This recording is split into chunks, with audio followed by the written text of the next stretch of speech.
नमस्कार. News अनकटच्या Pune highlight या बातमीपत्रात मी गुरुराज आपलं स्वागत करतो. बातमीपत्राला सुरुवात करण्याआधी नजर टाकूयात महत्त्वाच्या हेडलाईन्सवर. मुंडव्यातील वतन जमिनीवर आधीपासूनच अजित पवार यांचा डोळा, अंजली दमानी यांचा दावा.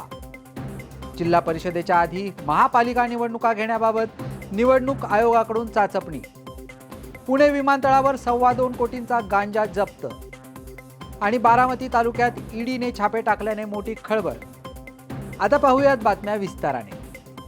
मुंडव्यातील वतन जमिनीवर आधीपासूनच अजित पवारांचा डोळा होता. कारण शीतल तेजवानीप्रमाणेच पुण्याचे अजित पवार गटाचे माजी उपमहापौर निलेश मगर यांनीही 2018 यासाठी पॉवर ऑफ अटॉर्नी केल्याचा दावा सामाजिक कार्यकर्ता अंजली दमानिया यांनी केला. या प्रकरणात निलेश मगर हेही मोठे प्लेयर असून त्यांनी 2018 कुळाची जमीन दाखवून 18 लोकांच्या कुळाची पॉवर ऑफ अटॉर्नी केली आहे. त्यामुळे खारगे समितीसमोर मगर यांची चौकशी व्हावी अशी मागणी दमानिया यांनी केली आहे. कोथरूड गोळीबार प्रकरणातील आरोपी कुख्यात गुंड निलेश घायवळ याचा साथीदार असणाऱ्या अजय सरोदे याला शस्त्र परवाना मिळवून देण्यासाठी काम करणाऱ्या दलालाविरुद्ध गुन्हा दाखल करण्यात आलाय. निलेश फाटक या दलालाने बनावट कागदपत्रांद्वारे आणखी 15 पिस्तूल परवाने मिळवून दिल्याची धक्कादायक बाब पोलीस तपासात उघड झाली आहे. स्थानिक स्वराज्य संस्थांच्या निवडणुकीसंदर्भात एक महत्त्वाची अपडेट समोर आली आहे. निवडणूक आयोगाकडून जिल्हा परिषदेच्या आधी महापालिका निवडणुका घेण्याबाबत चाचपणी करण्यात येते.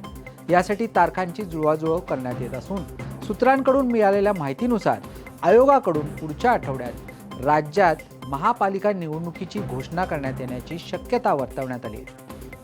पुण्यातून मोठी बातमी समोर आली असून पुणे विमानतळावर 2.25 कोटींचा गांजा जप्त करण्यात आलाय. मिळालेल्या गुप्त माहितीवरून एअर इंटेलिजन्स युनिटने बँकॉकवरून पुण्यात आलेल्या प्रवाशाची झडती घेत त्याच्याकडील 2 एअरटाईट पिशव्यांमधील 2.25 कोटी रुपयांचा गांजा जप्त केलाय. या प्रवाशाला ताब्यात घेऊन त्याला बेड्या ठोकण्यात आल्या. बातमीपत्रात घेऊयात छोटीशी विश्रांती. पाहत रहा न्यूज अनकट. ऐतिहासिक वारसा लाभलेला मराठ मुलूक महाराष्ट्र. या महाराष्ट्राला विविध रंगी छटा आहेत. साहित्य, कला, पर्यटन, नृत्य, भाषा, संत परंपरा अशा विविधतेने तो नटलेला आहे. हीच गौरवशाली विविधता जपत सुवरंग मराठी केवळ महाराष्ट्राच्या सांस्कृतिक संहितेपुरते मर्यादित न राहता समकालीन नवकल्पनांवर आधारित कार्यक्रमांद्वारे मराठी मनोरंजन विश्वात स्वतःची एक अनोखी जागा निर्माण करत आहेत. मराठी मनोरंजन क्षेत्रातील उत्तम दिग्दर्शक, लेखक आणि निर्मात्यांच्या प्रतिभेचा पुरेपूर वापर करून मनोरंजनाचा आगळा वेगळा रंग उधळण्यास आम्ही सज्ज आहोत. स्वरंग मराठीचे उद्दिष्ट मराठी मनोरंजन क्षेत्रामध्ये मनोरंजनाची वहिवाट सोडून, रूढीवादी पद्धती तोडून मनोरंजनाचा समृद्ध अनुभव प्रदान करून देण्याचा आहे. म्हणूनच यात विविध पद्धतीचे मनोरंजक आणि माहितीपूर्ण कार्यक्रम स्वरंग मराठीवर बघता येतील.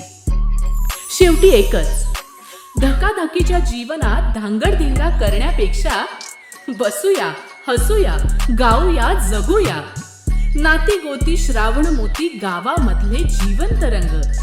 नाती गोती श्रावण मोती गावामधले जिवंत रंग. चला जोडूया, चला पाहूया, जशी संस्कृती तसा स्वरंग.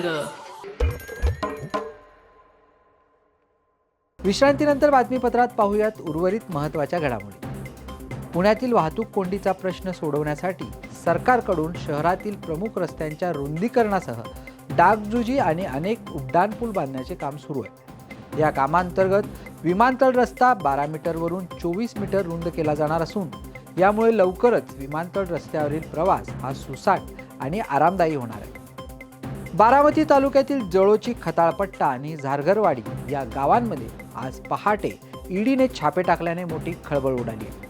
बारामती तालुक्यातील सध्या फरार असलेला आनंद लोखंडे याच्यावर जवळपास 350 कोटींवर अपहार केल्याचे गुन्हे दाखल आहेत.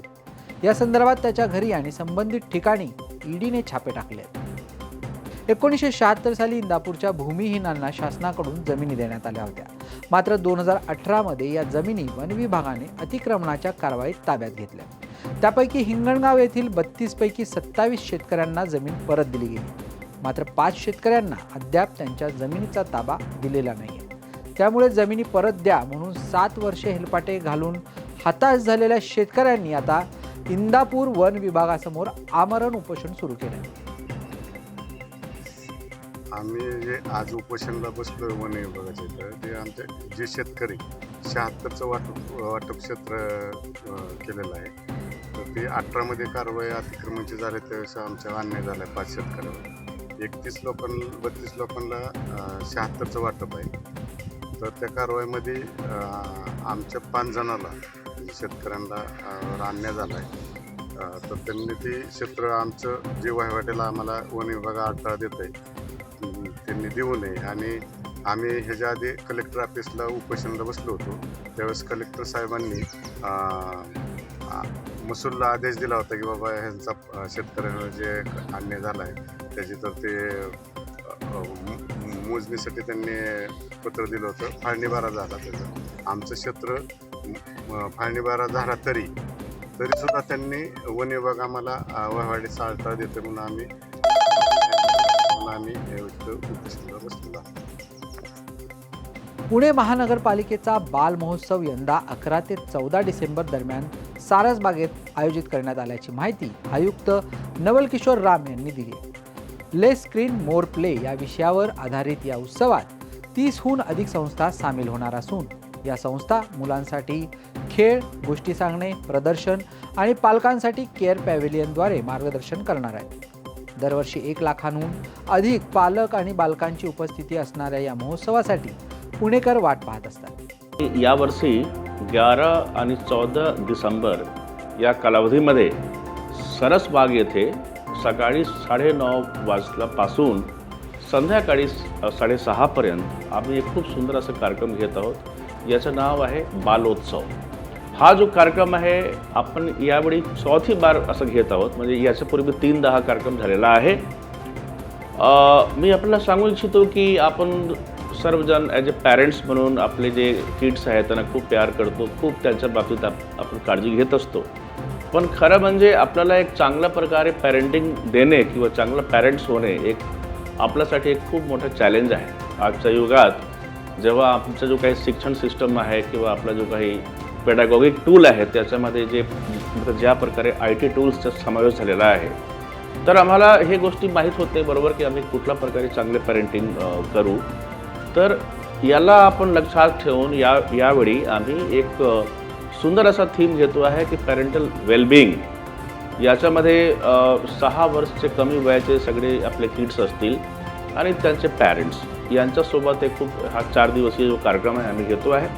मी सर्वांना आव्हान करतो, मी सर्वांना म्हणजे खूप मनापासून हृदयापासून आव्हान करतो की आपण या कार्यक्रमामध्ये. या बातमीसह वेळ झाली आहे पुणे हायलाईटमध्ये इथेच थांबण्याची. पाहत रहा न्यूज अनकट.